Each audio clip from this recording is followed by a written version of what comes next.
తప్పక గెలవాల్సిన మ్యాచ్లో బెంగళూరు జట్టు అద్భుతం చేసింది. ధర్మశాల గడ్డపై పంజాబ్ ను 60 పరుగుల తేడాతో చిత్తు చేసి ప్లే ఆఫ్ రేస్ లో నిలిచింది. మొదట ఆర్సీబీ 241 పరుగుల భారీ స్కోరు చేసినప్పటికీ తొలి అర్ధభాగంలో దానిని కాపాడుకోవటానికి ఆర్సీబీ బౌలర్లు నానా అవస్థలు పడ్డారు. ఛేదంలో పంజాబ్ తొలి 10 ఓవర్లు ముగిసే సమయానికి 114 పరుగులు చేసింది. దీంతో హోరాహోరీగా పోరు తప్పదని అనిపించింది. ఆ సమయంలో కరణ్ శర్మ వరుస ఓవర్లో 2 వికెట్లు తీసి మ్యాచ్ ని మలుపు తిప్పాడు. ఎదుట కొండంత లక్ష్యం ఉన్నప్పటికీ పంజాబ్ బ్యాటర్లు వెనక్కి తగ్గలేదు. పబ్ సిమ్రాన్ సింగ్ 6 పరుగులు త్వరగా అవుట్ అయినా జానీ బెయిర్స్టో 16 బంతుల్లో 27 పరుగులు చేశాడు. ఇక రీలో రోస్ అయితే 27 బంతుల్లో 9 ఫోర్లు 3 సిక్సర్లతో 61 పరుగులతో వీరవిహారం చేశాడు. ఈ జోడీ ఆర్సీబీ బౌలర్లను ధీటుగా ఎదుర్కొన్నారు. ఎడాపెడా బౌండరీలు బాధిస్తూ బెయిర్స్టో రోసోలు స్కోర్ ను పరుగులు పెట్టించారు. వీరిద్దరి దాటికి పంజాబ్ తొలి 5 ఓవర్లలోనే 61 పరుగులు చేసింది. అయితే మ్యాచ్ ఆర్సీబీ చేతుల్లో నుంచి చేజారుతున్న సమయంలో బెయిర్స్టోను లాకీ ఫెర్గుసన్ వెనక్కి పంపాడు. ఇక కొద్దిసేపటికే కరణ్ శర్మ వరుస ఓవర్లలో 61 పరుగులతో ఉన్న రోసోను అలాగే జితేష్ శర్మలోని పెవిలియన్ చేర్చాడు. ఆ మరుసటి ఓవర్లోనే లివింగ్స్టోన్ ను స్విప్నిల్ సింగ్ 0 పరుగులకే పెవిలియన్ చేర్చడంతో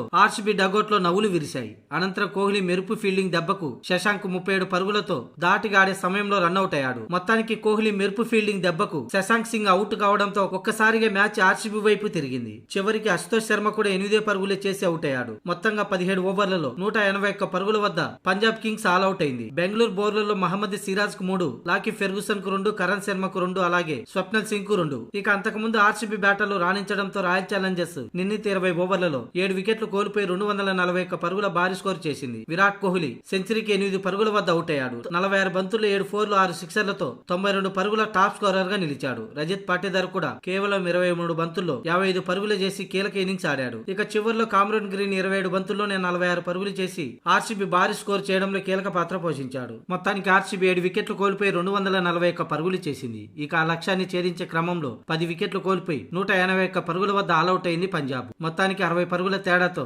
ఆర్సీబీ విజయం సాధించి ప్లే ఆఫ్ రేస్ లో నిలిచింది. ఇక పంజాబ్ ఈ ఓటమితో ప్లే ఆఫ్ నుంచి తప్పుకుంది. 12 మ్యాచ్ల్లో 5 విజయాలతో 10 పాయింట్లతో ఆర్సీబీ 7వ స్థానంలో నిలిచింది.